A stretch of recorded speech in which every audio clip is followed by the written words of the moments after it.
Gold, on the other hand, there were certain markers you looked at. Hey, inflation is up. Hey, interest rates are going up. Hey, we're printing money. Hey, they're printing more money. Hey, they're sending more money out. Gold would typically, there would be a reaction to it, right? Now, that is more of a reaction towards crypto and Bitcoin, where it's no longer the reaction towards gold. Why do you think that's happened to gold?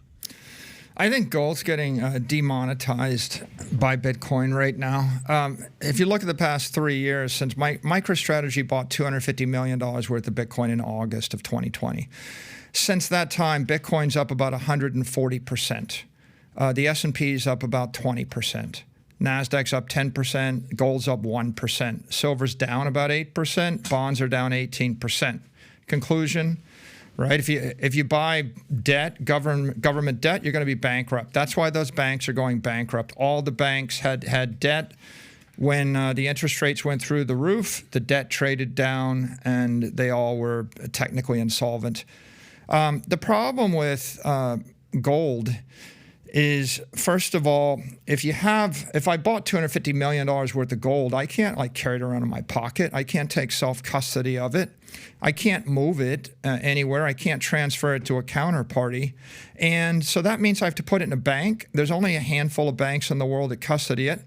And the banks rehypothecate the gold. So that means that if you wanted to sell $250 million of gold, the bank will sell your gold. If you want to buy it, they'll sell you paper, and the paper gold isn't backed by the actual gold. So you have fractional reserve banking of gold, right? You don't want to own an asset where the bank can sell 100x more of that asset than they own.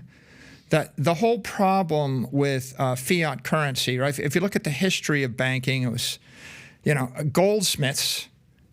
Goldsmiths have gold when gold was money, and they give you a note. So you give me $1 million of gold, I give you $1 million note, you trade the notes back and forth, that's your paper money. That works fine as long as it's a 1-to-1.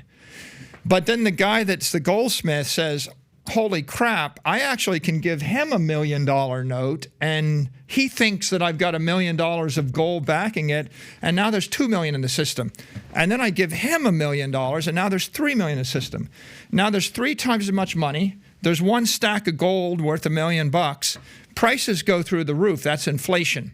And eventually, you come back and you try to redeem your paper for the stack. I give you your gold back, and you try to redeem, and the gold's gone, and you try to redeem, and the gold's gone. Okay, I'm bankrupt. Oops. Okay, so when did this idea of over-issuing paper money start? It didn't start, when Nixon defaulted on the gold standard, he wasn't the first, he was just the most famous, right? People have been defaulting on paper money probably for thousands of years. And Nixon just made it official. Yeah, so the issue is, if gold is money and it goes into a bank, the bankers issue 10x more paper than there is gold. You have inflation.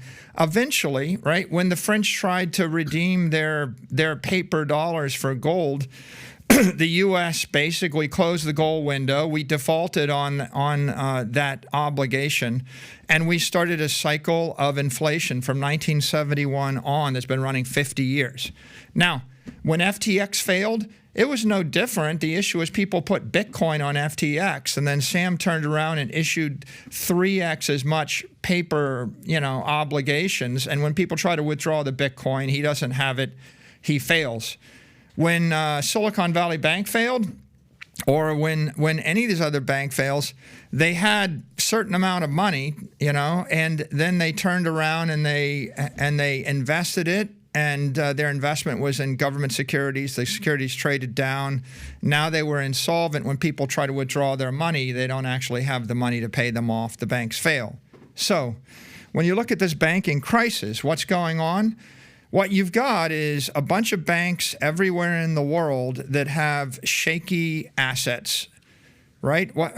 What's really shaky? Well, if you actually hold Argentine pesos or Nigerian naira, and then you triple the supply of them every year, the value goes to zero, right? If that's your currency base or your asset base, you're going to be insolvent.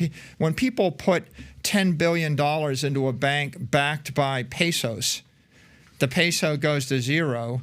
The bank turns around and reloans out $20 billion. Now there's $30 billion circulating on $10 billion in the bank. When you try to withdraw the money, the bank collapses, the entire economy collapses. That's going on everywhere in the world. It's much worse in Lebanon or Nigeria or in Argentina than it is in the U.S. It's bad in the U.S., and it's cracking on the seams with, First Republic Bank and Silicon Valley Bank and Signature Bank and the like.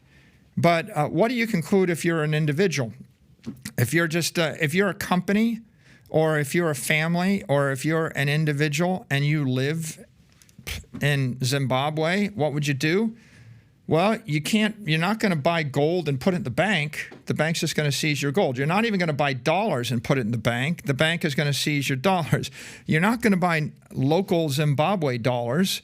They're going to zero as you stare at them. They're going to lose 10% of their value a month, right? They're just melting in your hand. So you got to buy something you can custody. So before Bitcoin, you would have bought bars of soap, crates of toilet paper. You would have bought motorcycles. You would have bought a Humvee. You would have bought barrels of oil. You would have bought anything. You would have bought food. You would have bought bullets. You would have bought guns. Anything tangible that you can self-custody, you would have held. Now, after Bitcoin, you now have, for the first time in human history, the ability to buy not a barrel of oil, but $80 worth of Bitcoin, and you put it on your phone. And now you can go through an airport with the Bitcoin. You can't go through the airport with a barrel of oil, right? And you don't. What's the big difference?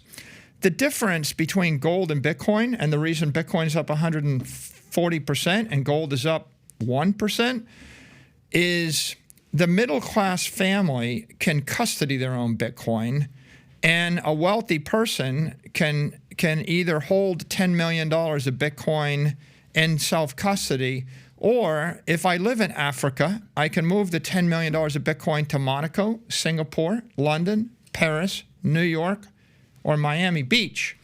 And that is not an option you have with your gold. It's not an option you have with your dollars. When you're an Argentine citizen and you actually call up the bank and say, hey, move my $1 million out of Argentina and send it to Switzerland, they're like, not so fast. No, they have capital controls. They have banking controls. The people in Lebanon with millions of dollars in Lebanese banks, they wanted to get their money out of Lebanon. It was like, well, sorry, your funds are frozen. Why?